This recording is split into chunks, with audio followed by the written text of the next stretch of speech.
Hey, I'm Christa. Hey, I'm Micah. Welcome to Bad People With good stories. This is a podcast that seeks to challenge black and white thinking by exploring the gray. Today on the podcast, we have a guest from Australia. We are on Zoom too, so it's a little different than our usual format, but we're excited for this convo. Sam is a spiritual director, and he's a dad of one little girl, also an avid soccer fan, and lives, I already said, in Australia, but are you based in Sydney right now? I am, based in Sydney in the eastern suburbs. Oh, nice. The dream. Well, welcome, Sam. We're excited to chat with you today. Thank you. It's so nice to be connecting over Zoom and in conversation with you both. Big fans of what you have created. Excited to share some of my story. Nice. Well, I think we're going to get right into it. I wanted to start with a little bit of a hot seat question, which is, do you consider yourself to be a good or bad person? Oh, I consider myself to be a good person, and not really because of my own making, but I believe in God. I believe in a higher power and origin, creator of heaven and earth and all things creation, all human beings. And so, I believe in that God, and I believe that God is benevolent, is good and loving, and thus I believe that I was created good, and that's my starting point, and that also is the starting point of all creation, all human beings. And so, I wrestled with your title a bit, Bad People. I asked some questions. What's going on? What do you mean? And I think it was cause for reflection. It was quite provocative for me. And so, I do believe I'm a good person, and that you are a good person, and that creation is inherently good. I love that. Was that always something that you heard growing up? Like maybe, do you want to bring us through sort of like your origin? And if you did grow up in the church, was that something that, you were taught from early on, or is that something that you've now come into?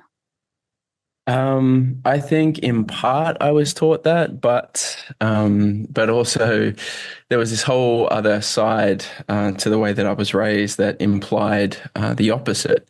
That you're sinful, you are broken, and in and of yourself, you can't amount to much. And therefore, you need religion, you need salvation, you need this system to help you get out of your mess. And I think that is a big part of kind of maybe the way I would have seen it growing up. My belief system and my worldview was that, I am useless in terms of helping myself, and I needed something external or exterior. And so to take you back, I was born into a Protestant home. And my grandma was, stalwart, religious, Christian, church every weekend, three churches on a Sunday. Oh, wow. She was doing the rounds. The prayer list, all the things. Yeah. She's amazing. She's amazing. She's always been, a really solid, inspiration or influence in terms of thinking about God, in terms of being aware of God. We joke these days about her religious way of being, and at times she can be a little legalistic, but we kind of see the big picture of her life, and we laugh about certain things now. But she was a big influence on those early years, and a big influence on the family that I was born into, and Protestant, but ended up going to a large mega church, Pentecostal church. It wasn't mega church at the time; it was just getting started, and I was born down the road and born into it. That church is Hillsong Church, and grew up going every single Sunday with my mom, my dad, and my three sisters. And it was just what we did. And I reflect on it now, that environment being born into, and I think it was a really exciting place to begin. in terms of all the ways your life could begin, all the environments you're born into. I, for one, am really grateful I was born into that environment that was very diverse, very energetic. There was a lot of passion for God, and I think that was exciting. I think that shaped an idea of the future that was big, that was I could do anything, and God is miraculous, is powerful, is on the move, and those ideas began to be seeded in me early on, and so. Lots of fun, and there's kind of some of the origins of definitely my religious or my spiritual starting point or spiritual conception in terms of those ideas and the way that they shaped how I saw myself and the world around. Yeah. I'm just curious if you can remember, do you remember what your first kind of like spiritual experience was? Yeah, good question. Yeah, I remember my parents reading me this big family Bible. It was really thick and it had pictures in it, Oh, and loved the that ones was with like every pictures. night we would read it. We'd read a Bible story every night, and that was like before bed.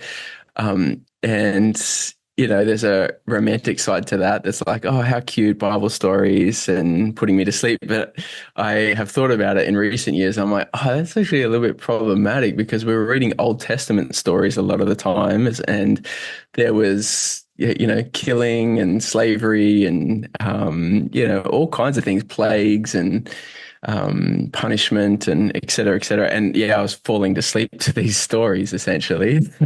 They all sound like bad people, Sam. Those people in the Bible. They do, Just right? They bad do. There it people. is. It sounds like a horror movie or something does. I that my know. parents were lulling me to sleep with.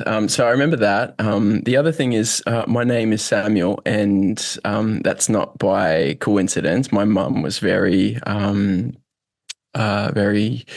clear on why she named me that. I have an older sister, and then she really wanted a son, and there'd been some things that had happened, and nonetheless, she really wanted a son and prayed and prayed and prayed and prayed and prayed, and I don't know, for whatever reason, didn't think it would happen, and then she fell pregnant, and here I come.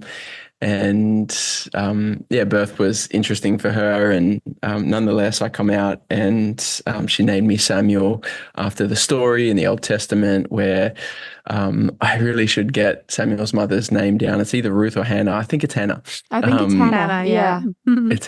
It's Hannah. It's definitely Hannah. And Hannah prays the prayer to God, kind of committing the child back to God. God, I name this baby Samuel, which means God has heard, and I commit him back to you, that he will do significant things, or he's yours. Use him as you please, as you will.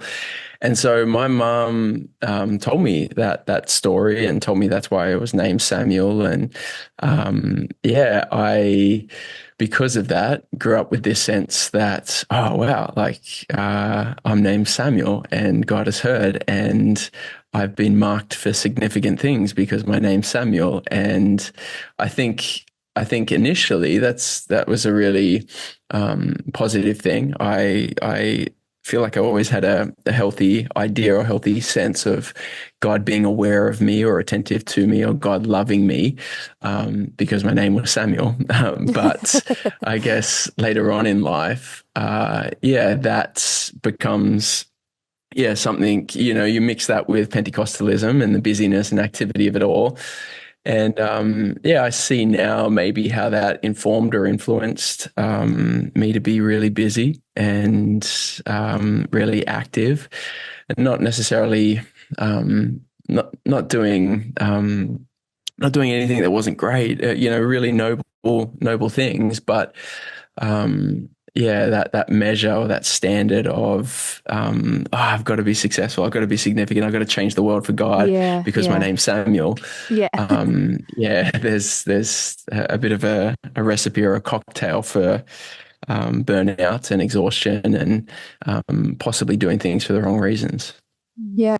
it's like the simplicity of what that call could be, right? Like, just why does it have to be like with the lights and the cameras and all of this stuff? And if you don't, attain that certain level or even the pressure behind that, what a beautiful story that your mother told you. And then I can imagine a lot of pressure in there too. And what does that mean to actually fulfill that almost like prophecy over you? That's, oh Yeah. man. This Thank you for self-fulfilling sharing. prophecy. Yeah, that's right. And I guess like anything, there is two sides to the coin, or the light and dark, or shadows. And a big part, I feel, of what I've been learning, or what has been really important for me the last few years, has been just that integration, or that acceptance of the whole picture, and learning to honor not just the really positive, optimistic, feel-good stuff, but learning ways to care and honor and give attention to the shadows, to the things that, whether I like it or not, are a part of who I am and my story, and the way to health, and the way to growth, or the way to freedom, is to learn how to accept that stuff, learn how to understand it more, and honor the complexity of my makeup, of my story, and vice versa. Yeah. I know last, just when we've been chatting with you a little bit, you talked a bit about sort of your upbringing and some of the challenges that you faced, and then how church or Hillsong, the kind of the beautiful veneer over there, kind of gave you something to, like, you spoke about our male role models, and that you had something going on at home that was one way, and then you were able to see something outside of that was inspiring, and that helped you to, I don't know, maybe cope. And I'm just wondering, do you want to speak to that a little bit more? Because it kind of, Yeah. for me, it reminds me of the shadow element that you're speaking of, like just wanting to kind of be away and done with these sort of difficult things that church presents like a pretty kind of picture. In ulterior too. Yeah. Yeah. Christa, I also just get stuck on you saying about. About. She's Canadian. What's the right way? I don't know. It's definitely not Australian. Yeah. Just get rid of it entirely. A boat. Yeah. So I think in terms of my time at Hillsong Church, those teenage years were really, really important for me in terms of just finding this support and this safety net, and this environment that during a really difficult season at home, my parents were so loving, and our home was full of a lot of joy, and my mum was always trying to create moments for us and create memories. And I have so many funny and positive stories, and things that happened at home with my sisters, my mum and my dad, that were awesome. But at the same time, there was also, some really difficult things that we were navigating, that my parents were trying to figure out. And they eventually, went in my early 20s, got divorced. But it probably went on for 10, 15 years of them really trying to make a way forward. There were situations with alcohol, or alcoholism. There was depression. There was mental health stuff. There was suicidal thoughts or ideation. There was a lot of issues with finance, and so there was this pressure at home. And during those teenage years where it was all going down at home, I found this community at youth ministry at church that held me, that supported me, that became friendships and became role models. Lots of the leaders that I connected with during that time, I didn't really recognize then, but as an adult have looked back and seen that, in many ways, who my dad was, and more importantly, who my dad wasn't, that I found people in that environment that didn't fill the void, but showed me other ways to go about being a man, or other ways to go about making decisions. And so, I feel like that's that just gave me different reference points during a period of my time, a period of my life that, I really needed. I needed to see other people and other ways of being that were outside of my home, outside of my mum and dad. And I was lucky enough to have these really positive role models during that time that encouraged me, inspired me, and again, enabled me to see something different for my future and what I could do with my life. Did you have like, what was your relationship like with your dad? What was that like in those years? Really good. I still have a really good relationship with my dad. I mean, I have always kind of talked with him. We've always had this bond of soccer. And my dad was my biggest fan and would take me on weekends and take me to practice, and we'd watch games on weekends. And so we had these common bonds, or these common threads, in which he was great. And yet there were other things where my dad would just, I guess, check out, and he was there but wasn't there, and that was his way of coping. That was his way of dealing with a lot of things, or trying to deal with a lot of things that hadn't been resolved from his childhood and his early adulthood. And so I see that now. I understand that now. I've asked questions. I've done the work. I've pieced together some of his story, and that was a big part of my healing journey, was being able to see his story in light of the bigger picture of who he was and where he's come from. And that really just gave me an empathy for him, and this ability to empathize with my dad and love him still. Was it something that you were able to do while you were a part of like that larger church community, or is that something new that you've had space to do? It was actually my early 20s. I was feeling really pressured and burdened by the whole family situation, as if I was the savior and needed to figure it out. The young 20-year-old youth leader with, the name Samuel, meant to hold the world together for God.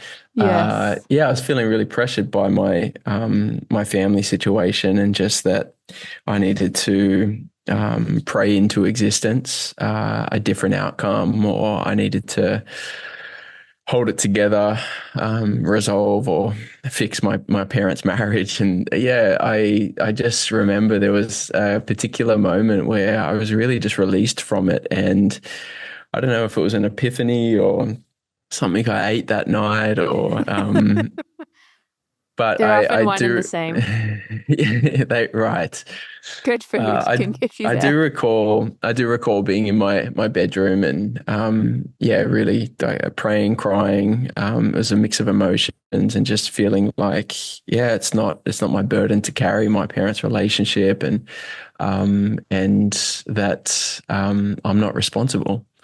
And I feel like that was a moment where I was really set free from a lot of the pressure that really would have overcome me. It would have been the end of me if I had have kept carrying it, because things kind of went from bad to worse for my parents and our family, at least for a few years there. And I just got set free from it and really came to this understanding that the best thing I can do now is in my early 20s is try and be a good son and try and be a good brother, and really give my best to what's in front of me and what I feel like God has called me to. And so I have tried to do that. Yeah, I can relate to that too, because I've got 7 siblings and my parents split too when I was 13. So I felt that weight too. And I remember just, praying fervently, like all the time, for everyone. And it's such a heavy weight to carry, to bear that feeling of you're the family's only hope kind of thing. And I sort of had to have the same realization, which I think I did maybe through therapy, that kind of helped me realize some of that, like it's not my responsibility, but then just being able to be present to like love and interact and not try to, push Jesus on them either. Like it was just to be present and Totally. be in relationship with them. That has, but it's still hard sometimes. I mean, like still interesting with my parents, but I like that you were speaking about the just understanding their story a bit more, and that giving you empathy for a lot of the unhealed stuff too that maybe our parents carry, especially becoming a parent. I feel like that sinks in a lot more too. Yeah, doesn't it? Yeah, man. But so you get involved in Hillsong and kind of like fast forward a little bit, and then you're on staff as a pastor there. And do you want to tell us like how long you were in that Yeah. role at Hillsong? Yeah, so I was born into it. Grew up at Hillsong Church. Went to youth ministry, became a youth leader. Eventually went to college. Was there for 3 years, and then finished up. And I was at the main campus out in the Hills District in suburbia, and thought I'd be there for the rest of my life. That's really all I could see for my future was I'm going to be here in the Hills District forever. And finish college and get asked to move to the city, which is not that far, but it seemed like another world. And for somebody who's born and bred in Baulkham Hills to move to the city, and I moved to Maroubra and lived 100 meters from the beach. And, within like 2 days, just mine was blown. I can't believe I'm here. Like, what? How small I envisioned the world. And yeah, got asked to come on staff at that point, and was involved with youth and youth ministry for many years at the city campus. And it was just so different.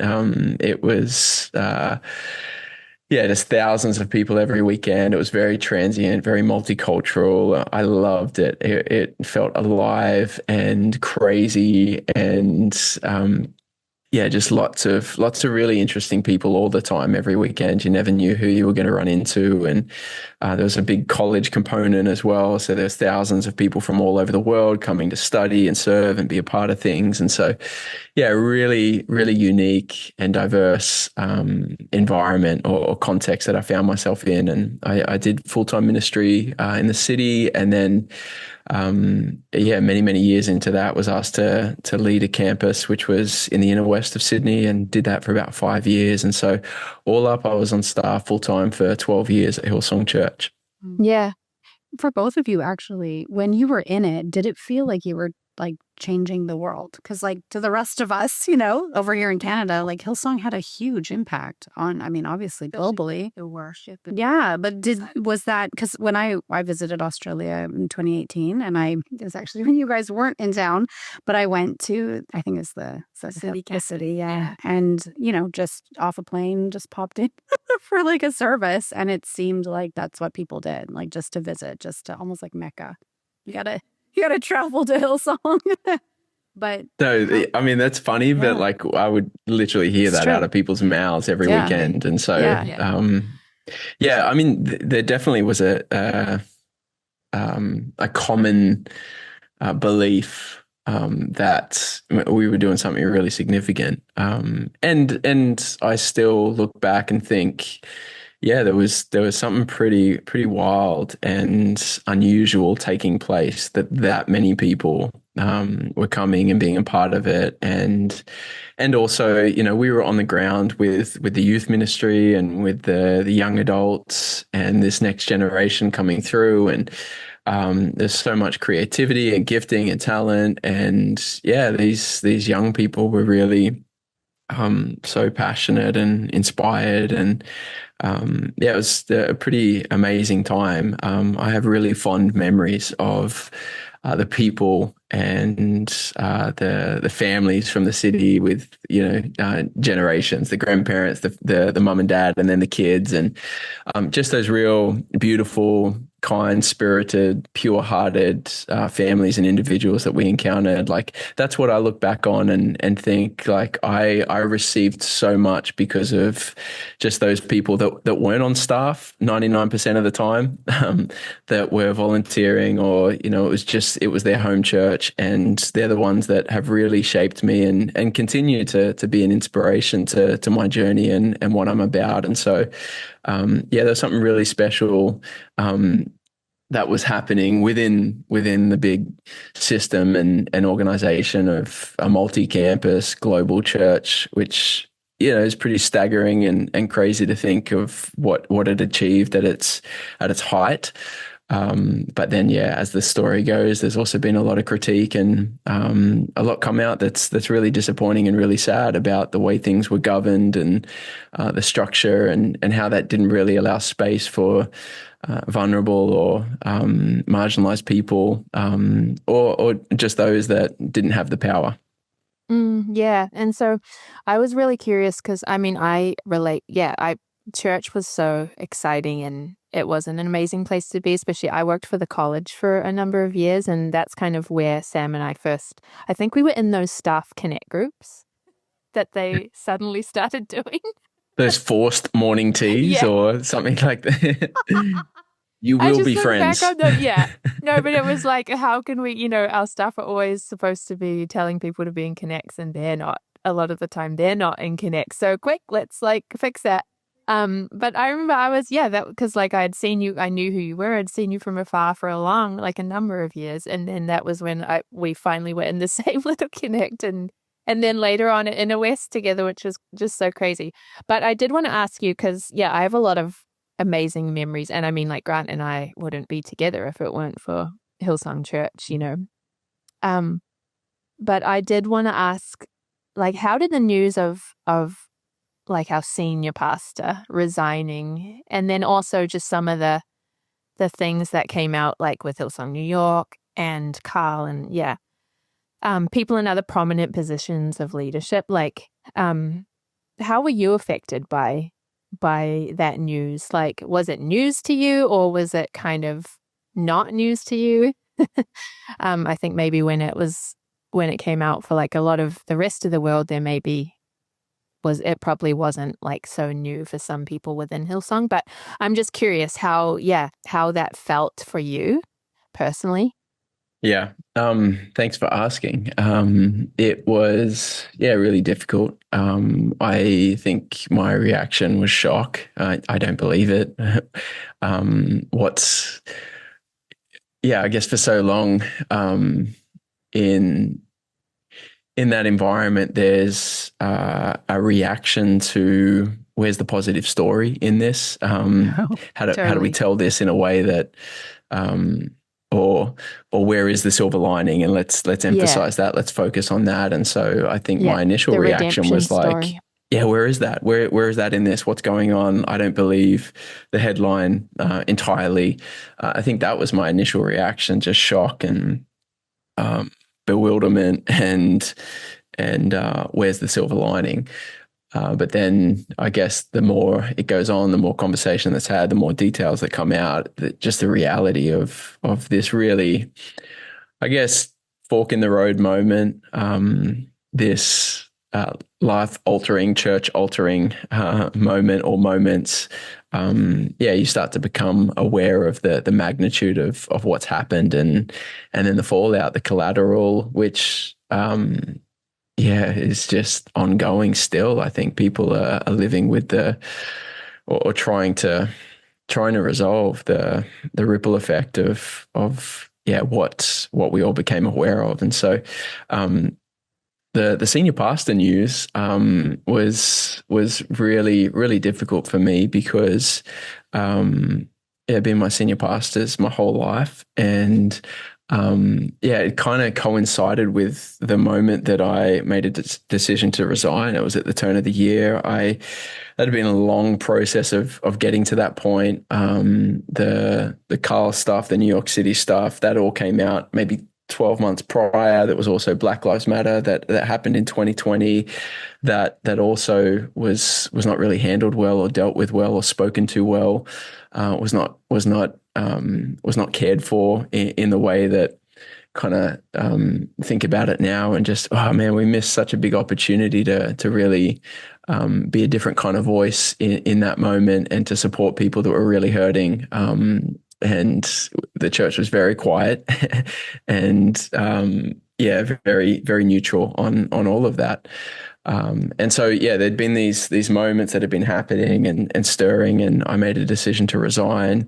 That was a 4-week process. I stayed longer because I wanted to my one priority was I really want to set up the community that I've been leading and serving for a win next. I want to transition this well. It's all I care about, and so I was really vocal on that. And yet it was not handled well at all. It was out of my control, the plan and the process and who was next. And it was, in my opinion, it was fumbled. And given the nature of everything that was happening, big picture, I can't understand why this campus in, this part of Sydney that doesn't relate to the big picture right now.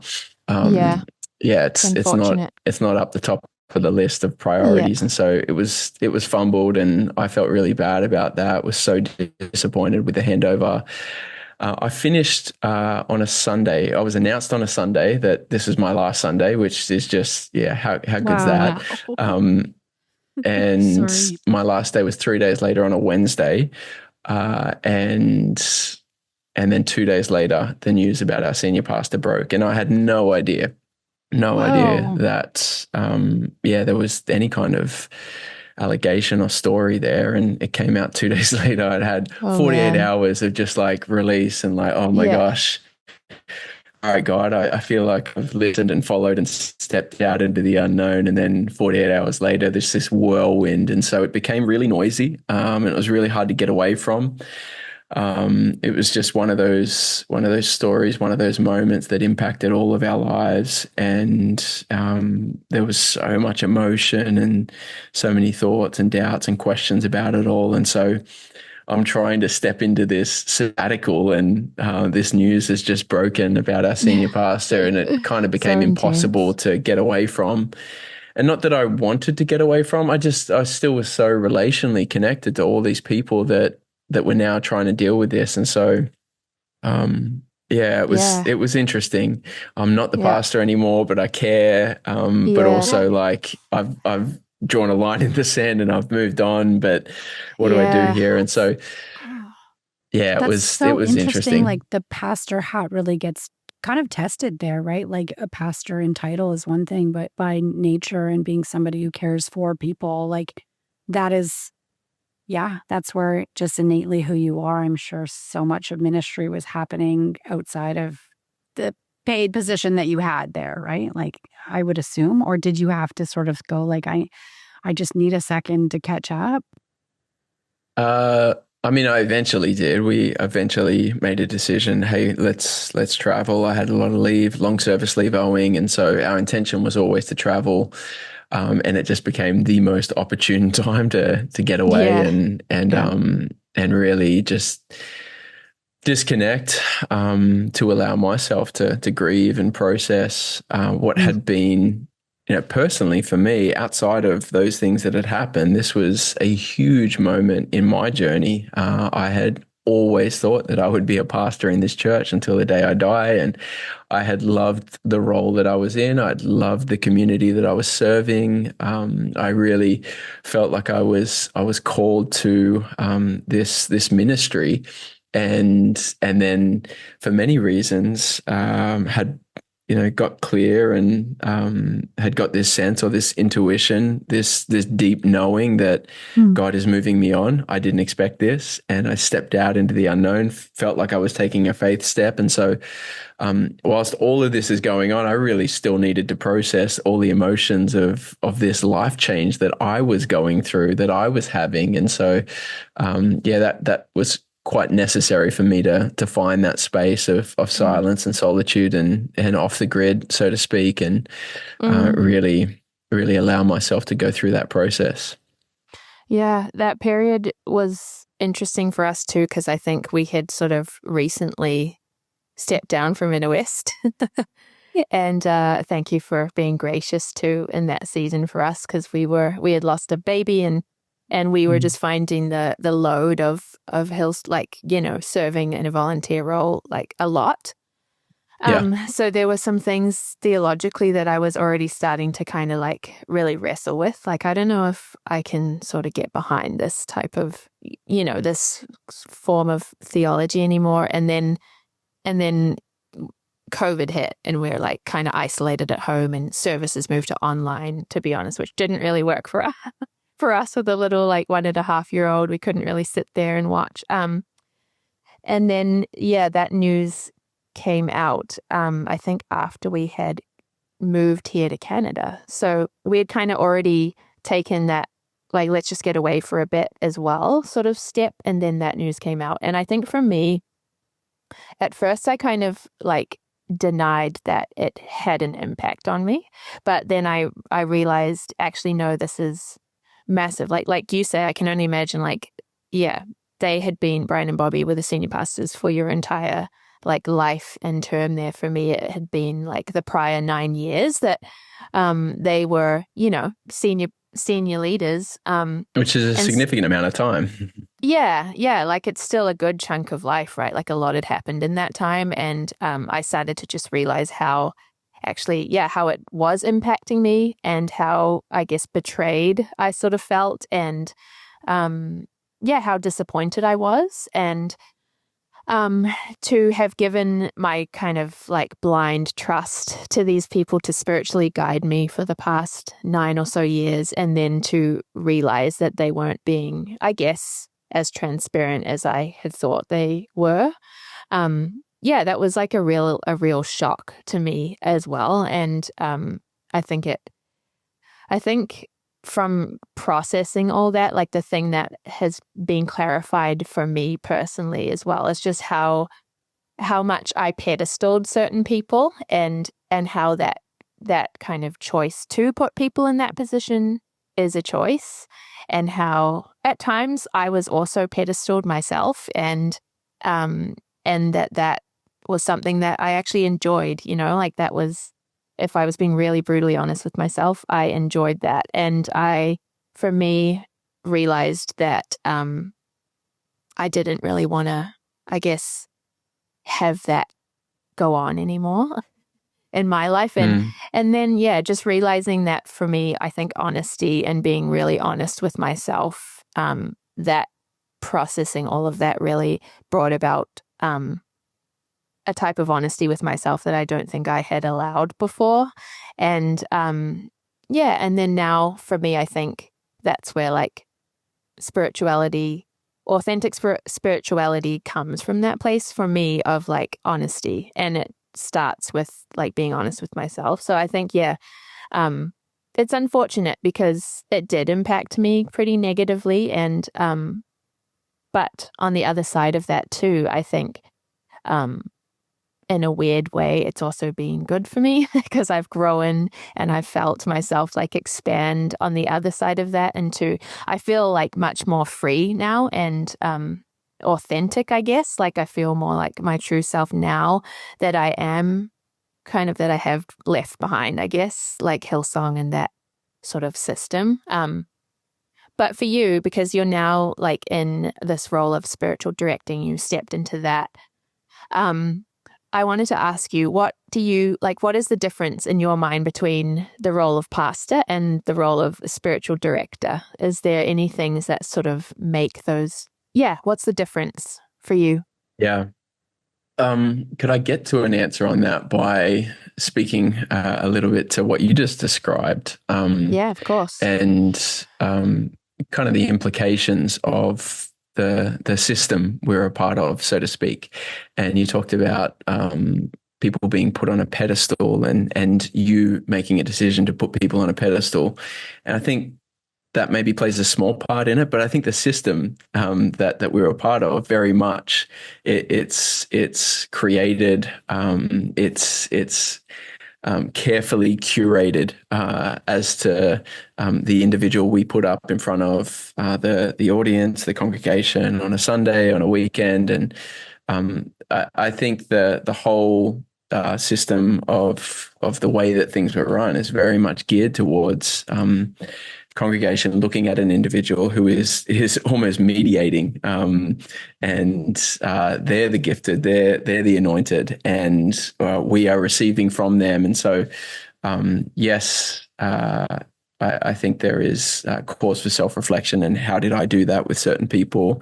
But I'm trying to call out that the system is created in a way that does that very intentionally and does that on purpose. And so, I think about that now, and I'm not sure that's the most helpful way um, to encourage individuals and families and a community to have a deep and meaningful relationship with God. I'm not sure that is the best model for what you described as this journey inward, to honesty, to vulnerability, to openness to God, openness to self, and openness to others. And these were some of the questions that I had around the time of resignation was, as a pastor, I had done everything possible, created every avenue possible, run every program, every small group thing, every weekend service. We just thrown every option at the congregation or the community that we were serving. Connect with God like this, connect with God like this, connect with God. If that's not for you, try this, try this, try this. And I can still, recall meetings in my office where these couples that I loved and had walked alongside were like, it's just not working for us anymore, and we're just not getting what we need. And at the time in that role, thinking about this local church that we're trying to build, and it's supposed to be healthy and strong, and we're under resourced, and just trying every weekend to pull strings every which way to pull off this excellence. Those conversations were devastating, and just like, no, like we need you, and you're awesome, and how could this not be filling your tank, or how could you not be connecting with God, because we got every option possible. And as I left and started to think more and more about those many conversations of similar subject matter and nature, similar experience, what I began to become aware of was just this whole thing of the soul, and the soul as the deepest part of who we are. The soul is our essence. The soul is, this gift that God has, created us with, this life force within us. Richard Rohr says it's our blueprint of who we are and who we are becoming. And I love that idea. I love that language, and to me, that really validated, like, oh, that's why people were leaving or walking away, or that's why this program wasn't really getting at the deeper things for people, because there wasn't really much that led them in a slow, thoughtful, contemplative practice of turning inward and thinking about, who are you at your deepest point? Who has God created you to be? What is your unique song, and how do you best express that? It kind of just kept us very busy, and kept us very busy. And then also, if you were to do that process and come out with something really unorthodox or unusual, it probably didn't fit this shape or this mold of religion that we said it needed to fit. There were very limited options within that. There was a worship leader, there was a preacher, there was maybe somebody that served on doors on the weekend that was smiley, or there was kids ministry. There was kind of like very limited options for you to express what that unique thing was, or to figure that out. And so, a big part of my thoughts of recent times has been, approaching religion, approaching spirituality from that initial of helping people just turn inward. And really, that's something that I don't have the answers for, but I think I can help create a space where it's hopefully safe. And it's a starting point that is so great. Just and asking questions, providing certain resource or certain texts that can get them in a reflective mode, can, I think, lead people to an openness where God then speaks to them about who they are.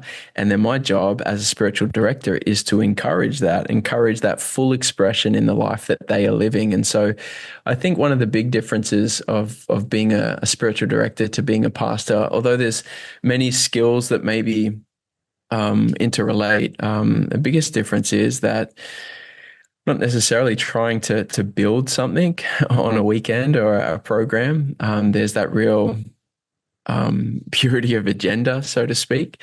And yeah, I guess I'm quite forward with, I don't really have all the answers to what you're going through, but I believe that in the safety of relationship and encouragement and compassionate inquiry, that you can unfold and become more aware of God's presence, more aware of who you already are, the original blessing, that inherent nature that is yours already. And as you connect with that and understand that, you're better positioned or better able to live um, your your unique song or your soulful self, or to contribute in a way that is most meaningful for you and for others. Mm. It's interesting because in the past, maybe a different conversation, or this one you spoke about a little bit, but the shadow aspect of oneself, like you're speaking about turning inward and sort of like accepting and being curious about what's within, what's really going on. And just as you guys were talking about the failures that happened at Hillsong when you platformed these people and they showed you, I'm sure in some regard, when you looked at Brian and Bobby, you were like, okay, that's what I'm aspiring to when I'm 50, 60 years old. Like, that's where I'm headed. And then to see that they weren't truly, or that the platform didn't allow for this truthfulness about the shadow. And same with Carl, the same idea that you weren't allowed, you're almost set up to just sort of like speak about only the good things and only how God is like blessing you and how you're obedient and all of those sort of like spiritual bypassing sort of elements. And just, I mean, I'm so excited to hear that somebody is, again, stepping off of that and trying to go, like, again, man to man and just encouraging people to be honest and to embrace that side. And I don't know if you want to speak to that a bit more. Like that, I don't know if you know, part of my story is that I was in ministry and I had a moral failure of having an affair and in many ways felt set up because I was like, okay, I just thought that God could fix my problems and that I didn't actually have to address a lot of issues that I had because God was sovereign and he would fix me. And I don't need to talk about my brokenness, only to get to a place where I was so far gone and so empty. And there is no space to speak about truth that you have. And you're so much self-denial. Like, no, it's no big deal. Whereas it seems like there's a lot more of an embracing with what you're presenting, or that there's another way that we can appreciate the good aspects. And then, yeah, like, I mean, obviously we are sort of talking a bit more about the bad or it seems like speaking about truth and that shadow side, people don't really want to talk about it. And you then are good or bad. And yeah, so just any thoughts about some of that stuff and then your shadow? Thank you for sharing that with me. I wasn't aware of those details of your story, Christa, and thanks for being so honest. I think that feeds into what we're saying about the ways of religion or these systems of religion that don't allow space. And I can hear the pushback from my early 20s and somebody or me saying, oh no, but we talk about this, or we talk about that, or we have a pastoral care ministry for it. And that's great. And maybe there were those glimpses of those moments, but it's actually the issue is the overarching system implies so much. There's so much unspoken that, as you said, is geared towards, or the emphasis is on the positive, and we're advancing, we're taking ground, we're saving souls, we're telling good stories and praise reports, we're clapping that, and there's a brief moment in the service to pray for all the issues, but the overemphasis and the stuff that you're talking about, the stuff that I've shared, the shadow part of ourself needs a completely, you can't do that in that kind of system. It's not possible. It requires slow.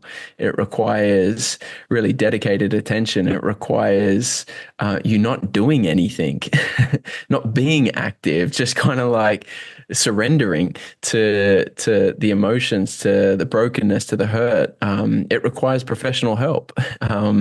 It requires requires, people who know those intricate details of your life and have your best interest at heart. And how can that be exchanged in a 45-minute service or a 75-minute service on a weekend? And so, I think what you're describing is really important, that we recognize or give attention to that shadow part of ourselves. And it's cause for reflection on the way that we go about relating to God and also being in community. That are there different systems? Are there different religious models that are slower, that give more space, that allow us to sit in our grief, sit in our sorrow, be in that place to really learn the lesson that's there, and then help us integrate. And I think a big part of what I've learned is that it's not about cutting off those really difficult parts of me or my story. It's not about cutting them off or resolving them finally, and it's done, it's cured. A big thing I say in spiritual directing is that we're not trying to cure the soul. We're trying to care for the soul. And that is two completely different outcomes. Cure implies that there is a fix, that there is a solution to this, and we can wrap this up in 3 months and move on to the next project. But care implies that, hey, this is ongoing. This will be for the rest of my life. That this is a part of who I am, and I'm learning. I'm developing skills, techniques, a way of thinking, a way of approaching myself that is kind and considerate and loving, and that will help me day in, day out, week in, week out for this journey of life that I'm on. And so, I think that's the biggest difference that I see in terms of integrating the shadow. It's with me, whether I like it or not. And I should learn to, or the opportunity is to learn how to honor it, learn how to see the sacredness within it, learn how to ask the right questions of it. And as Rumi says, it's possibly a guide from beyond. And there is something of God in that. There is something of being human in those parts of our story. And if we'd approach it like that, then it could possibly help us. Well, and it's not just a simple, like, we were bad and now we can be made good, right? Like, that is such a tension for us, is that people, in our different, like, if you just had more faith, or if I just, didn't sin or didn't do this thing, then it would be fine. We would be all better. And what you're saying, again, makes sense why you can come from the standpoint of, I am good. Like, I am accepted and loved. And that is how God that's my baseline. Whereas I think we consistently fight a little bit of we've embraced the label of being bad because we're just tired of being told that we're some way, and that if we just did the right things, we could be different. It's a bit of embracing the baddies. Yeah, I think what you're saying about cure and care is so important, because cure also does imply that you're broken. There's something to be fixed rather than, and I think for me that was a lot of the way I kind of processed spirituality, was like, this is my faith over here, and then there's me, and like they're separate. But I think for me, just spirituality in general has become like integrated in the sense that, like, when I am a spiritual being, and when I am doing, like, when I'm just living and being, like, that is spiritual. Just like existing, and so I think that's where I relate to the inherent goodness of, but now I kind of see it more as like, I'm just a human and I have potential to be good and be bad, like, depending on how you define those things. But I don't know. I do love what you've so beautiful described. Yeah. Can I add another bit? As you're talking, Micah, it's making me think that, a way in which my thinking about being a good person or being Samuel, the world changer. The way in which my thinking has changed is that I used to think or believe, or my whole life was built around being active and doing, lots of noble tasks, lots of phone calls and coffees and Yeah. great conversations with people that were helping them, lots of great services. It was just, lots of activity, and it was never ending. It was day in, day out, and all of that is great. But I think, I've moved to this place in my life now where, possibly it's the acceptance of that original blessing, and knowing that that's my baseline or my starting point with God, or that is the way that God sees me and accepts me, and I need to do nothing to be validated or to be at peace and okay with God. It just is. I just am, and now my thinking about being Samuel, or the full expression of who I've come to know myself is, the best thing I can do is quality of presence, and Totally. that really is my gauge. Like how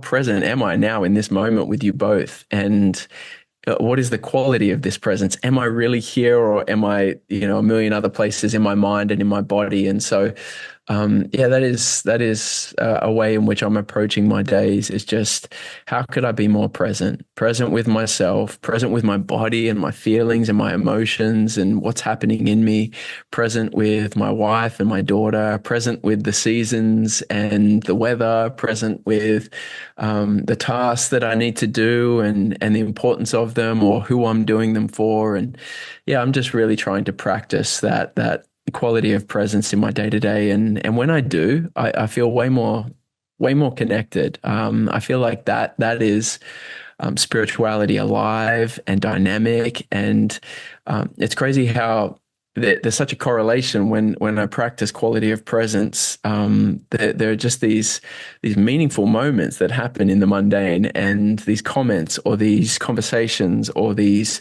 things in nature that I become aware of that were always there, but I just missed them because I was a million other places. Yeah. Mhm. That's, yeah. No, I was just going to say, like going back to the bad thing, I think this is something that I would really love to kind of address is, I guess we have a lot of, both Christa and I have this experience, and I've run across a lot of people as well with the same, where it's kind of like leaving church, and because it just isn't working, and it's not, I guess, from what the impacts of it have been on our lives so far, largely a lot of those were damaging. So that can be a really hard place to be. I mean, like, as well for Christa, like being in her position and then having like a moral failure, and then you got to deal with like, okay, so how do I keep existing, but also dealing with the like, you're being told that, you're a sinner and broken, and you kind of need to do these steps to get better, or like without really getting any kind of direction as to like the root of problems in the first place.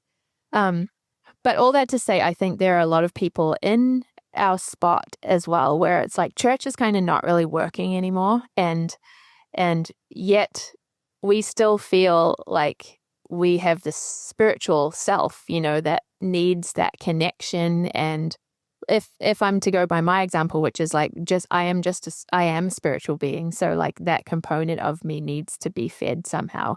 But it's been hard to like find that on the outside, as it were, and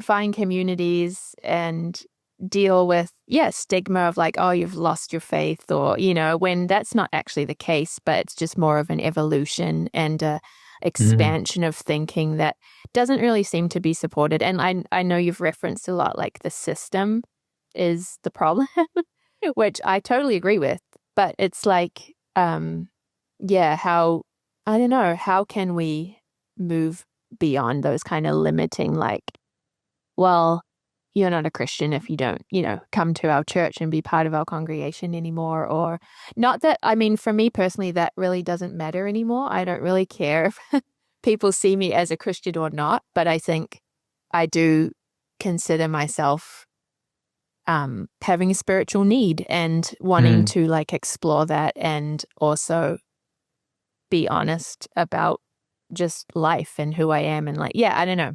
A lot of what you're saying. Well, and typically, like when you're doing solo Christianity or spirituality, you're still like looking to the Bible, looking to Scripture for like some answer, some presence of God, some sort of like, okay, what's my tether that I can go forward and experience, I don't know, this life in that sort of way. And I thought we've talked before a little bit about how you view Scripture, and I thought that was a bit helpful too for people that, you know, maybe can't attend church anymore and then have also had Scripture maybe weaponized against them, and even how, because it seems like it's so far reaching, all of these sort of aspects of faith and what it's meant to be a part of, like church community. So, yeah. Yeah, lots there. Lots of really good things there. Yeah, I mean, firstly, I would ask anybody that, I mean, people inside church and those that have left or moved beyond is, how do you define church? Like, what does that word mean? What does it mean to you? What does it mean to the community that you've moved on from? And probably most importantly, what did Jesus think of when Jesus envisioned the way that we would live and be in relationship with one another? And possibly our definition's way too small, that it relates to a particular street on which a building that runs multiple services a weekend. Possibly our definition relates to a particular denomination or a particular style. And if you leave church, it means that you've left that thing. And I think that can be weaponized and can be really damaging for people that are genuinely exploring, because you've left church means, I mean, we say that to describe somebody moving on from a weekend service at the building down the road. And yet possibly they're being more honest with what's happening inside and more in tune, more responsive. And yeah, so my first response is to think about, what do we mean when we say church? And I think the God idea for what church would be is this global community of explorers, of people who are interested in faith and have questions of God and are trying to experience depth and connection with God's self and with those around. And if we just play with those things, like, what is church? It can be many versions, many formats, many places and spaces, and big, small. I think it would look a whole lot different, a whole lot more colorful, a whole lot more variations than what we currently have. And so, to challenge those initial definitions is good, and maybe releasing for those that are exploring beyond the four walls of what they knew, that it's okay that possibly you're still in church outside of the four walls, if that makes sense. Yeah, or that maybe you don't even need to define it as church, if just community, like connection, because I think it's easy for us in this spot, I think, to ask that question. But like, if you think back to when you were in that pastoral role and people were sort of like wanting to leave, the urge was to be like, no, stay, because it's, like, I think it's harder for people in church, in actual church, to sort of consider that question, which is, that's something that can be a tension. Yeah, and I think that's a way in which we did a real disservice to ourselves and to those that were exploring, that were genuinely trying to find their place in it all, to be authentic to what they felt God was calling them to, is that we were like so closed-handed and like, you need to stay and build and be planted, and this is where God is moving. God is not out there. God is here. And maybe those words weren't said directly like that, but it was implied. Again, it was implied by what we were doing or what we were building. And so, we live so close-handed, and you need to stay. And if you move beyond, we probably don't have a future in terms of our relationship or in terms of our interactions. And I just wonder what would have happened if we were a lot more open-handed that when people felt a nudge or an urge or felt, oh yeah, I need to go and do this, I need to move beyond. If we were open-handed and encouraging and Yeah, just really more supported releasing. that, Yeah. yeah, what would that church look like? That open-handed, like just operated like this with people and community, and they came and went and explored and discovered, and there was no sense of shame or guilt about those wanderings, about those attempts to be more honest to what you sense God might be doing and your explorations of who you are and who you've been created to be. And so, yeah, I look back on that and think, yeah, I think we did a disservice. And there's a lot of people that I would probably be in a relationship with now, if I had of approached things like that. And yet I only knew to, hey, this is it. We're building this. We're defending this. This church here is what needs to be healthy and strong. Yeah. Yeah. I know. I even think of Grant, like, because, he runs his own business. And for a long time, he actually found that really hard of like, because there was so much emphasis on like a ministry position is like the peak of all of all Yeah. kind of positions, like to be in ministry, that's the thing. And it wasn't said so bluntly, but it was definitely implied, like you said. And so if you felt sort of like a nudge or like your gift set or your tools that you had been given sort of led you outside there, it was a real mind battle to be like, no, I'm still going to go for this. Like I'm still going to do it and trust that it's what I'm meant to do. And I remember when I had my miscarriage and, for me, that had always been the epitome of success too, was like have a ministry position.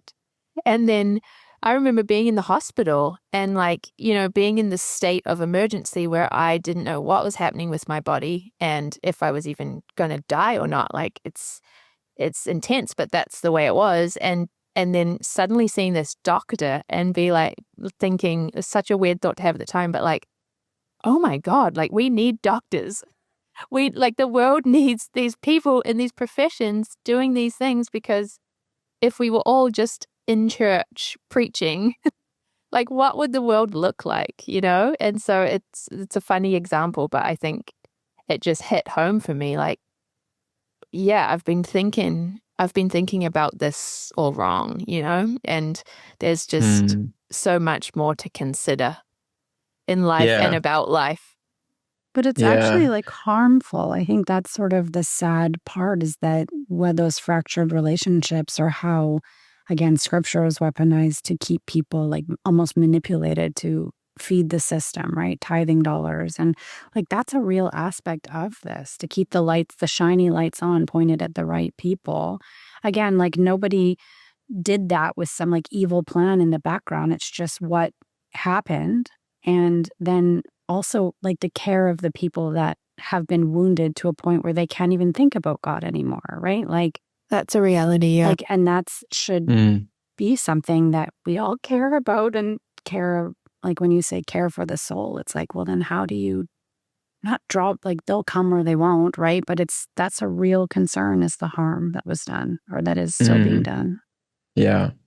Yeah. And I think to this point, that's been one of the common threads with the individuals in the communities that I've worked with in this space of spiritual directing is, I guess maybe unknowing to me. I wasn't aware that these would be the types of people, but the majority have been in a state of transition and moving beyond kind of what they knew or what they grew up with into something deeper, into something that they feel is or they're trying to be authentic and trying to be genuine to what they've sensed a stirring of friction and intuition. And one of my biggest privileges or honors is to sit across from them and really validate where they now are and the questions they're asking and the wrestle. And, they're at times sitting there thinking like, oh, I'm so far beyond what I thought a person who's connected with God would be. How did I get to this place? And there's, there can be a sense of disappointment or just this weight of expectation of others from their previous environment, and to sit with them and just validate, no, look at you. discussing with me. You've booked in time. You've cleared your schedule. You're placing this kind of value on this kind of conversation to connect with me and explore what's happening. You're evidently using some kind of spiritual sense. You're evidently exercising like your spiritual intuition right now. You're exploring and thinking about God and wanting to move into the future in a genuine way. Like, this is the journey, this is the task, or the invitation of spirituality. Good on you. And it's almost like an applause moment where I really just try and like call it out and just let me just acknowledge what I'm seeing. This is what you're doing. And so I just want to validate you are on the right path. This is a great space for you. Keep staying open, keep asking questions, be curious, and let's see what God surfaces. Yeah, I love that. Good. That it's good, Yeah, right? Like, I yeah. think, And you are good. yeah. Just one closing thing. Do you mind speaking to just how you view scripture? And then we'll probably end our conversation. Yeah. I just think it was helpful, kind of your thoughts on that. Because a lot of people, again, are like, my answers are found in the Bible. And just what are your thoughts? Yeah, how do you view the Bible now in this spot? Yeah. Yeah, still, for me, the Bible is magical and mysterious, and I think about the Bible as an inspired text. It, is this window to the being of God. I think the Bible is this story that reveals God and the beauty, the love, the goodness of God, but also the brokenness, the trouble of humanity, and the things that we get ourselves into, the capacities that we have for healthy, flourishing life, but also fractured, disconnected life. And so I think the Bible is this very layered, dense text that has all of that in it. There still is a magic to the Bible for me. There still is something about the Bible that is really mysterious in the way that it connects me to something bigger, something deeper within myself, and God in the world and in the universe. And so I feel that, I sense that about it. I understand that. I approach it with that kind of, that kind of thinking or that kind of posture. But then there also is a pastor in the States named Brian Zahnd, who I really love and have drawn a lot from over the last few years. He wrote a great book called When Everything's on Fire. Strongly recommend or encourage. I think I've read a poem or two of his. He kind of does it all. He's wonderful. And he talks about the Bible that Jesus is what God had to say, and with the breadth of the Bible cover to cover and all that's in it, that Jesus is really what God has to say. For me, that is like the true north when I come to the Bible is the person of Jesus these days, and what was Jesus doing? What was Jesus really saying? What was Jesus' life really about? And at this point, the themes or the patterns, the values that I see Jesus living with is this deep sense of justice, and being with those that aren't powerful, being with those that are vulnerable and at risk. Jesus spent the majority of his time, the majority of his ministry sitting around tables or in conversation, relating, associating with those types of people. And so, that's cause for reflection for me. I also think, Jesus ultimately is exempling this unconditional love, this sacrificial love. And to put it really simply, that's my invitation or my opportunity is to experience that, to receive that, but then once I've received it and experienced it, how am I also contributing that? How am I becoming like Jesus in offering that to my wife and my daughter and my family and my friends and my community, and unconditionally, sacrificially, not just when I feel like it, not just on my agenda or my terms, but the whole story is about this big, expansive, inclusive, generous love that we've been swept up in. that we're recipients of, awestruck recipients. And what we get to do is sit in that, experience it, be overwhelmed by it, be in awe of it, wonder about it. And then as we do, it transforms us, it changes us, it causes us to show up to our shadows differently and gives us the capacity to befriend those parts of our life that are difficult or we haven't wanted to name or look at. That love empowers us or inspires us. And as we care for ourselves, we are better able to show up to a broken world in ways that are loving and caring and kind as well. Yeah, that's amazing. Thank you for being with us again today and just for sharing your heart. It's it's really nice to see this sort of in between of like what it could, or what the old context of like more corporate church, and then from nothing, that there's actually like this middle space that one could occupy. And for those that don't know what Sam does, there's like you are a spiritual director that works with lots of people everywhere. Like you could work with folks in Canada and beyond. You have a website, samuelfagan.com, is that right? That's And right. you're on Instagram. And we just thank you so much for being here, and would love to hear if you have any closing thoughts for us. Or Yeah. Well, thank you for having me. And it's, real joy to connect and have this kind of conversation. I think this is a big part of the process, right? Is to reflect and have honest conversation about our thoughts, our feelings, the questions we still have.